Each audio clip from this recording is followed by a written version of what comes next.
Hey everybody, welcome back to my channel. My name is Andy.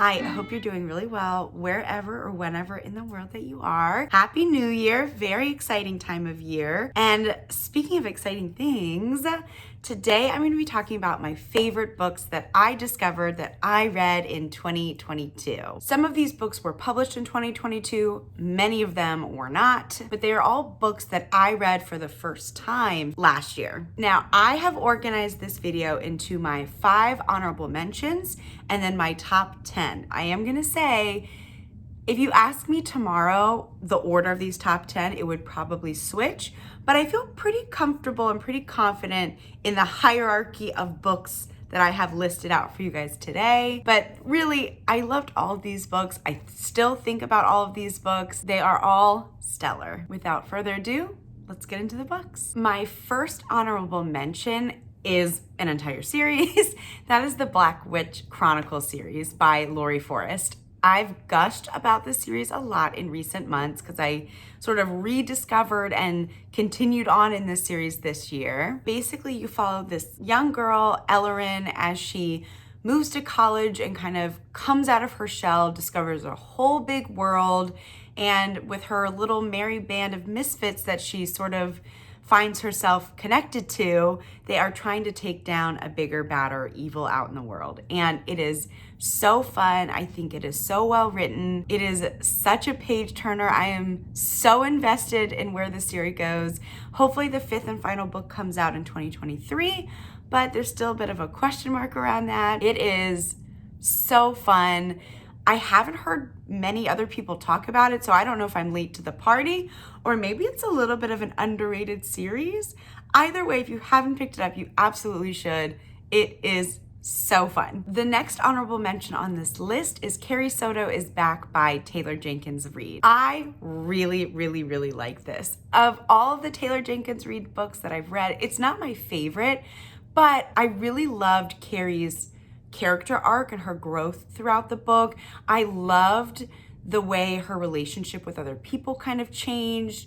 I thought the way that all the tennis jargon was written about could have been really bland and repetitive. And for me, it felt really engaging and I was very invested in her career, her personal life. Yeah, I loved the father-daughter relationship. That was probably my favorite part. And also the audiobook was amazing. It was so fun. Some of the ESPN interview sections had real sports commentators like that I've seen on TV. And it just really brought this story to life. And it, again, with her books, it made me feel like, oh, these are real athletes playing today, even though they're fictional. All in all, I loved it. The next honorable mention on this list is Cirque Berserk by Jessica Guess. If you watched my most pleasant surprises, my biggest surprises video that came out last week, you'll have already heard me talk about this book. The short version is this book was so unexpected. It came completely out of left field for me.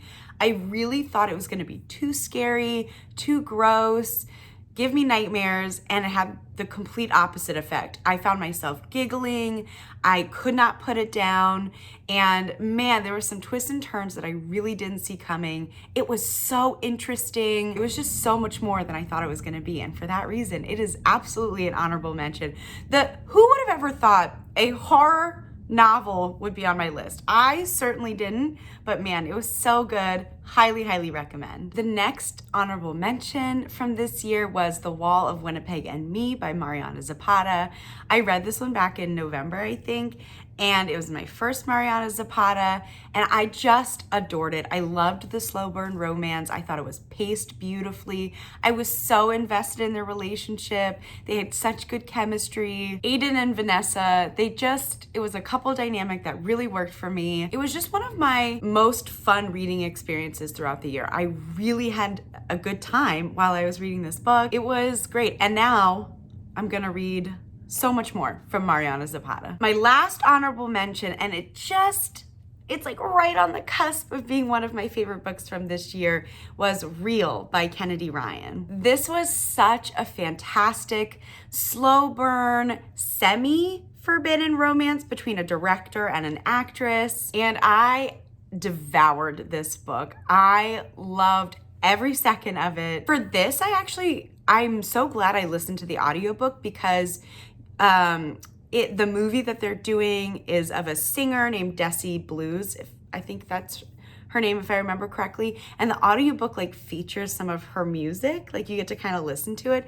So again, it just like brings this fictional story to life. I adored both the main leads, both Canon and Neva were so complex and interesting in and of their own selves. And I thought their relationship, their dynamic, their chemistry was also so great. And I do think that the power dynamic between them was handled with a lot of care.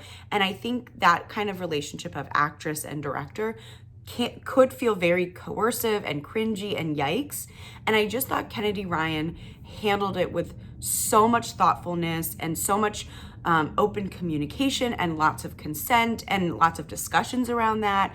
And I really appreciated that whole conversation. I loved this book. I thought it was beautiful. It was emotional. It was romantic. It was so good. So good. All right.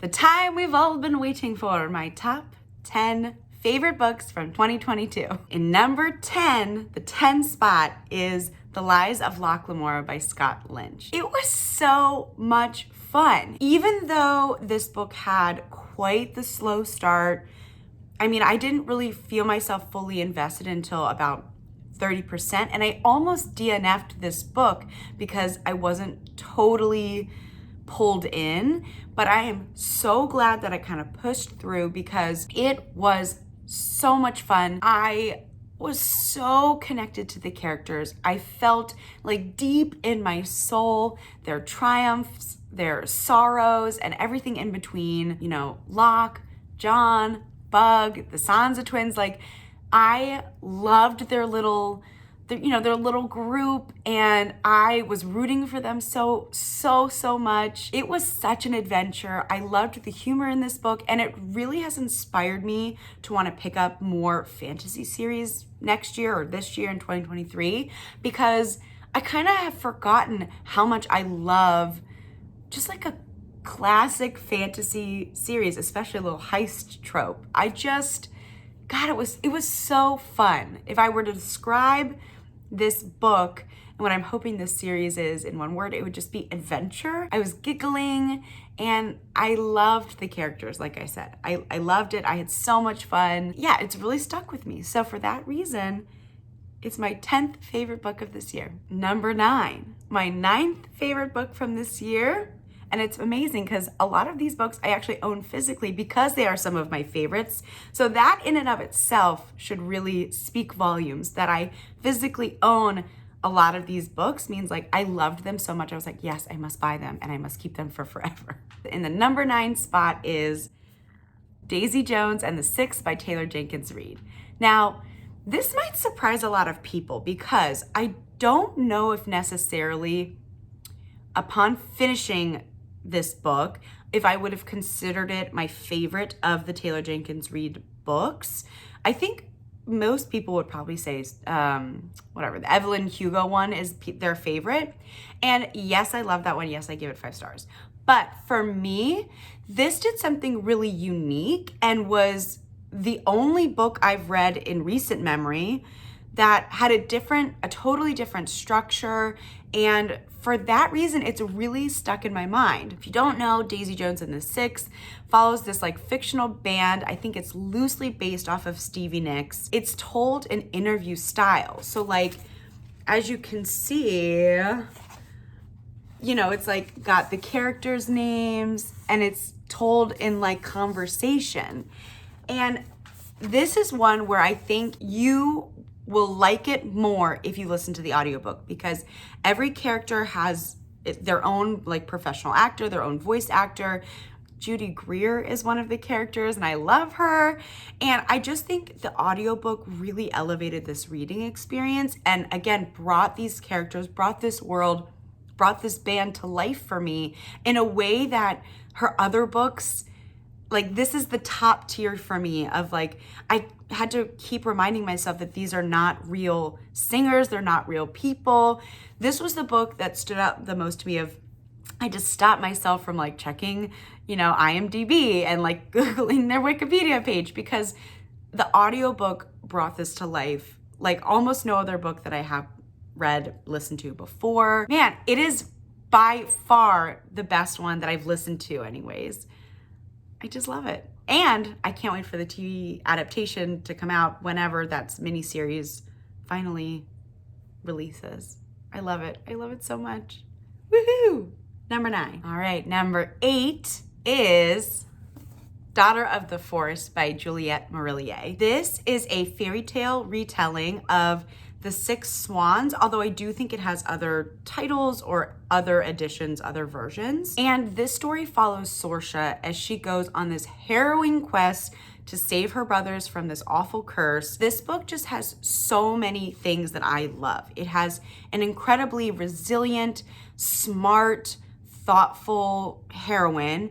It has magic, it has romance, it has adventure, it has heartache, it has so much that I look for in a really well-rounded story. Although I think some might think it has a bit of a slow start, for me, the kind of like slow start added to the ambiance and the atmosphere of this book, and it really did a lot to start to develop like characters, their motivations, and a lot of the background around the world building and the magic. The pacing in this story really worked for me. It was both whimsical and adventurous and dark at times.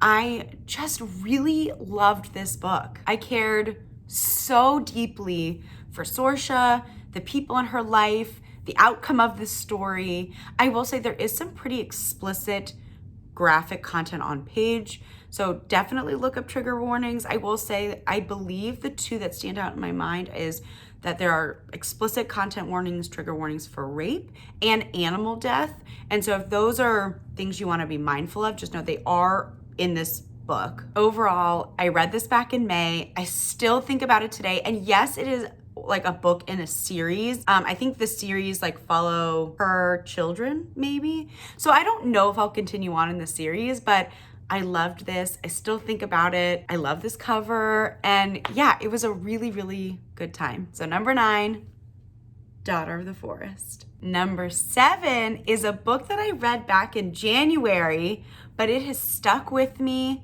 for so many reasons, and that is What the Wind Knows by Amy Harmon. I was originally drawn to this book because of its very Outlander-esque plot. I had an Outlander craving during Droughtlander, so I needed something to kind of scratch the itch. And it absolutely did that while also being its own unique, beautiful story. This story follows Anne Gallagher as she is unexpectedly transported back into, I think it's like 1920s Ireland. Right off the bat, this book had me all teary-eyed and completely emotionally invested in this story and this woman's life. I thought the love story between Anne and Thomas, although it was very PG, it was beautiful. I especially adored Anne's relationship with her grandfather. It was so special and it was so moving. It was beautiful. Their relationship was so sweet, and it was done with such care, and I loved it. It was so heartwarming. It really was. It literally brought tears to my eyes. And even now thinking about it, it still does. I thought the plot and pacing were both really well done. I do feel like I kind of read this in 1, maybe 2 sittings. I did at times listen to the audiobook, and I thought the audiobook narrator was great. The ending for me was like this perfect balance of being beautiful and meaningful, and also just like a little bit of cheese. Like there's just a little cheese sprinkled on top. It was so satisfying. The writing was gorgeous. And I think if you're in the mood for a very emotionally moving story with like a little bit of romance, a little bit of adventure, and like some casual time travel, this is such a good one to pick up. I already have more books by Amy Harmon on my like TBR that I want to get to in 2023. I just loved it. I highly recommend it. Number 7, What the Wind Knows. All right, number 6 on my favorite books from 2022 is Educated by Tara Westover. I read this back in March, and wow, what a fascinating but also disturbing memoir. Her life is so incredibly different than like how I was raised, both with religion, culture, education, and like so many other factors, that this was really unlike anything I'd ever really been exposed to before in my life. And so I thought this was incredibly compelling, despite some of the incredibly dangerous and scary stuff that came up in her childhood. I was equally captivated and shocked while reading this memoir. The thing that really struck me while I was reading this and months later is how impressive it is that she described people in her life not as all good or all bad. It wasn't black and white. She really leaned into kind of the gray. And with each person in her life, I really felt like she shared stories that highlighted, love and care and kindness, but also sorrow, anger, abuse, neglect, and kind of everything in between. And I just really appreciated that because, like I said, she and her family went through some horrifying things as kids, as teenagers. And I think it's easy as an outsider to think, oh, well, the dad is a terrible person, but she's able to, share a lot of the complexities of, it's not that simple. And I thought her writing was so gorgeous. It was so compelling. I am really grateful that I read this because I read this for a book club, and I don't know if I would have necessarily picked this up on my own. But man, I'm so glad that I did. Despite how uncomfortable and hard this book is to read, it is so good. It's stuck with me all these months later, and Julia Whelan is the audiobook narrator, which I loved. So, number 6, Educated. Woo! Okay, we're into our top 5. Man, holding up these like big heavy books it's tiring my fingers. Is that weird? Oh, you probably just got a little sneak peek, didn't you? My bad. All right, number 5 is I'm Glad My Mom Died by Jennette McCurdy. What can I say about this book? I know everyone and their mom read this book in August, September, and since, and that's with good reason. Love doesn't feel like the right word because of some of the content within this story, within this memoir, but this is probably one of my favorite memoirs that I've read ever. If you haven't read it, you absolutely should, but definitely wait to be in the right headspace, because although Jennette writes with so much smart humor, it is dark. There's a lot of uncomfortable stuff revealed and discussed throughout this memoir. And so I definitely think you have to be in the right headspace. But if you are, this is gold. I think I mentioned this in the wrap up from September or whenever I read this. And I just think the structure of this memoir is so interesting to me because she writes these short little stories, and each little vignette packs a huge emotional punch. And I think it takes so much sophistication to bring that kind of emotion out of these little or seemingly little moments, these little vignettes, these little stories. And to do it with so much humor is really amazing to me. I cannot say enough good things about this. It's written with so much honesty and insight and vulnerability. It's beautiful. I really think it is a emotional but really special memoir. I feel like everyone says this, but definitely check the content warnings before jumping into this. Again, I've already mentioned like it is heavier at times, so I think in general you have to be in the right headspace to pick this up, but also read the content warnings, read the trigger warnings, because there is a lot of pretty graphic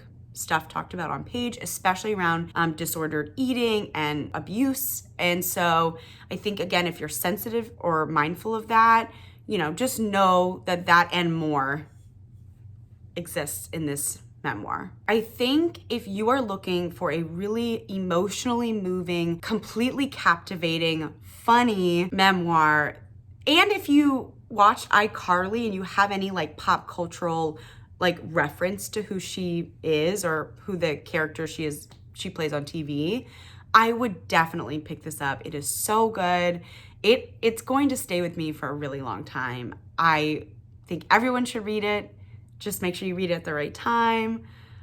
Ugh, this is a great one. Number 5, I'm glad my mom died. Jennette McCurdy. Number 4, my 4th favorite book from 2022. No one is surprised that this is on this list. A Curious Beginning, but really the Veronica Speedwell mystery series as a whole.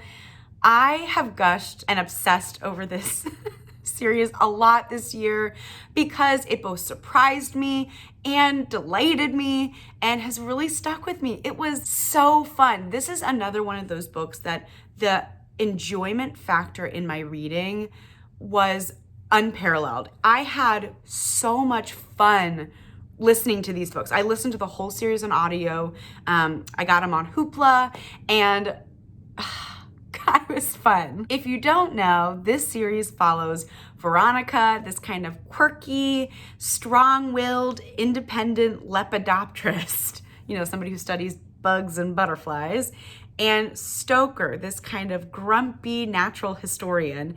And, for reasons, they get pushed together and they're forced to kind of solve all these mysteries. And their dynamic is so much fun. Their banter, their collaboration, their chemistry.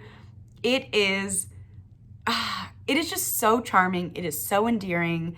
I loved every minute of listening to these books. Yeah, the banter, the charm is off the charts for me. I thought each book is like its own mystery, but there's themes and character arcs kind of that develop throughout the entire series. I do think you should read it in chronological order. Like, I don't think you should just pick and choose books. If I had to pick my favorites, oh gosh, I would say A Curious Beginning is one of my favorites. Probably my favorite just because it was the first and it was the biggest surprise to me. Once I'd finished the first one, I was like, oh, I love this. So, this one probably is my favorite.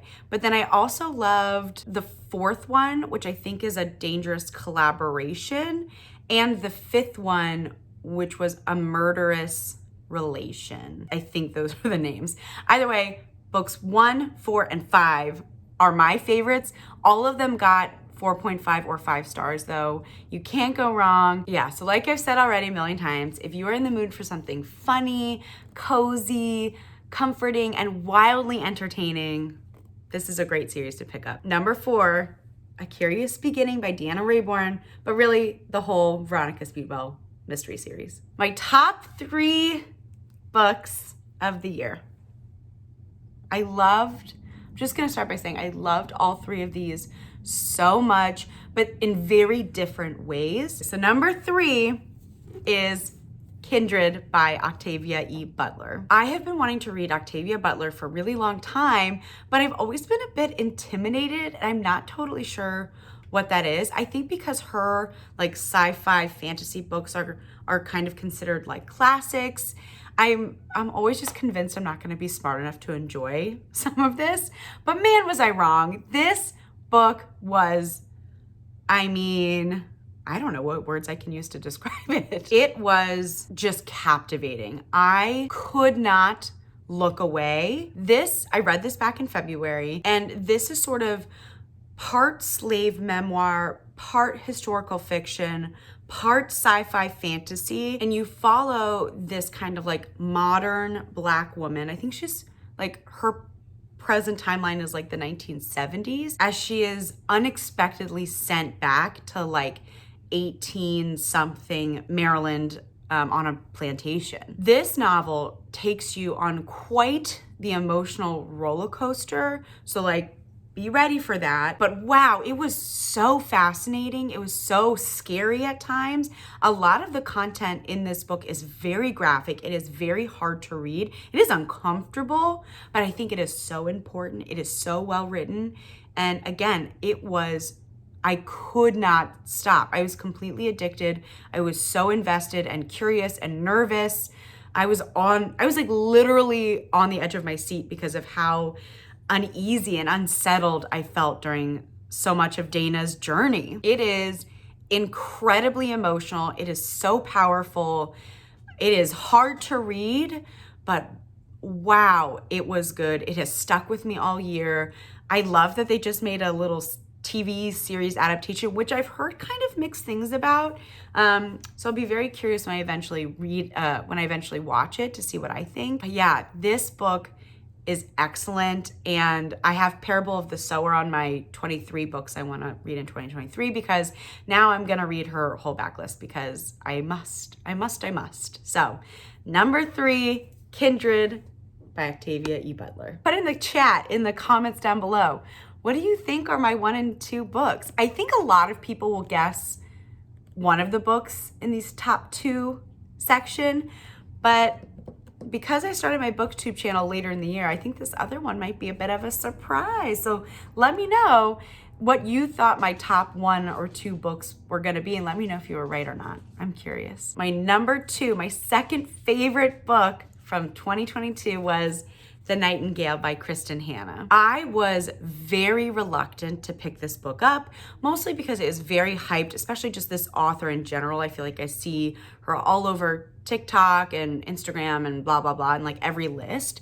So I was a bit reluctant to pick her up in general, but this book specifically, because I do not tend to gravitate towards World War II historical fiction, but a lot of people whose tastes are similar to mine, or is similar to mine, recommended this or gave it good ratings on Goodreads or, in book reviews, etc. So I was like, okay, I'm gonna try it. And wow, I am so glad that I did. I know this is like such a basic book, or like it's on a lot of people's lists, but I feel like that's with good reason. I feel like for once with this book, my FOMO paid off.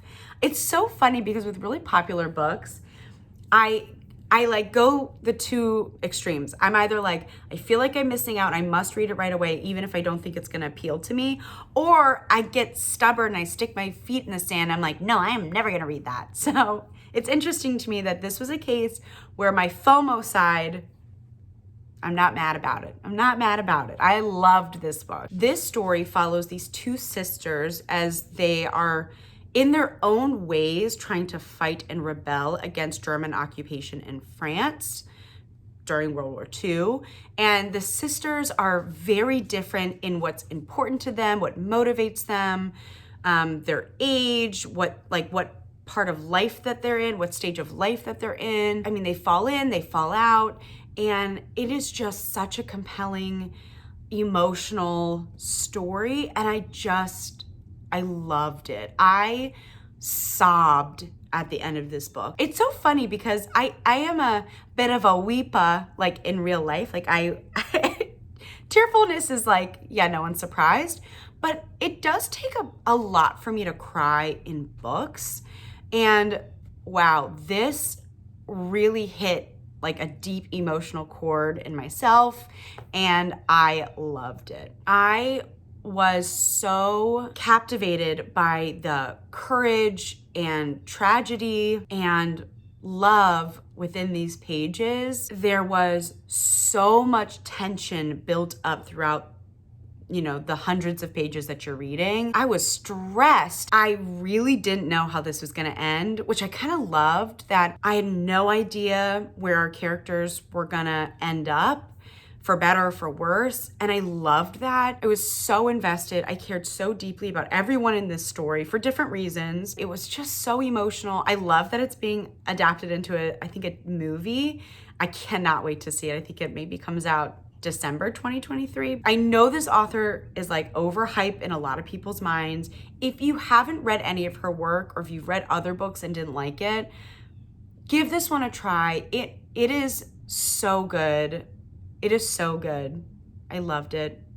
I still think about it. And yeah, it's really stuck with me. I feel like that's the theme of this video, is like, these are books that have really, really stuck with me. So yeah, number 2, The Nightingale by Kristen Hanna. All right, here we are. My favorite book of the year was Part of Your World by Abby Jimenez.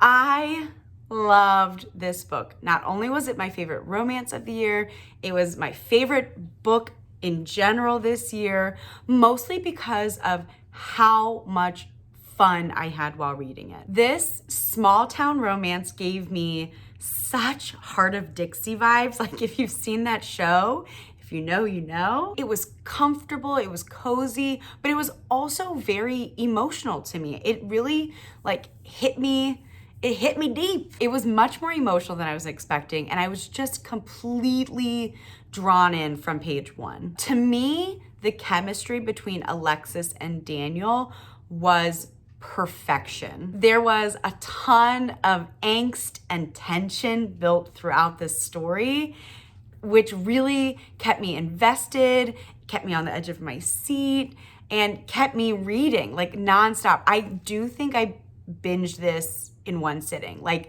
start to finish in one go.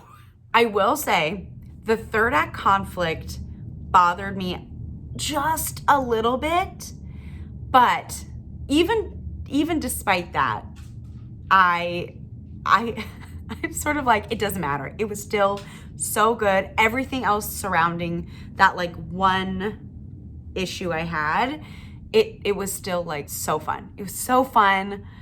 I loved it. To me, this book has the perfect balance of, you know, really emotional and moving scenes, humorous and cheesy moments, and, you know, angsty, tension-filled moments. So it had a little bit of everything that I like. I loved it so much. I think about it often. When I go to bed, I often put this book on the audiobook because it is so comfortable, and I love my time with these characters. I love the small town setting. I cannot wait for like the sequel companion novel. I loved it so much. It is so fun. I loved it. It just gave me all the warm and fuzzy feelings that I needed. It came to me at the right time. It was a new to me author when I first picked this up, and Abby, I love it. I love you. I love this book. It was my favorite. So Part of Your World is my #1 book from 2022. All right, that's the list. The creme de la creme for me. My top favorite 10, but like low-key 15 books of the year. I adored each one of these books for different reasons. And again, like if you ask me tomorrow to rank them, there might be some variation in the list. So, you know, I did it in a like 1 to 10 because I think those, you know, I like to build a little angst too, but really I love them all. They all have a very special place in my heart. And I think if you haven't read all of them, you should definitely read them. Let me know in the comments down below, what were your favorite books from 2022? You can tell me if it was just one favorite book that you want to name, if you want to create a whole list of 5 or 10 or more. You know, I'd love to hear about the books that really made you smile and really stuck with you and really left a lasting impression in your mind and in your heart. Thank you guys so much. I do just want to say a huge thank you so much to watching this video, but other videos as well. This has been such a fun experience, like joining this booktube community, and I'm so grateful to all of you that are new or returning week to week to watch videos. So I really appreciate it. If you made it to the end of the video, go ahead and leave a little gold medal emoji. So anyways, that's all I got for you today. Thank you so much, and I will see you in the next video soon. Bye.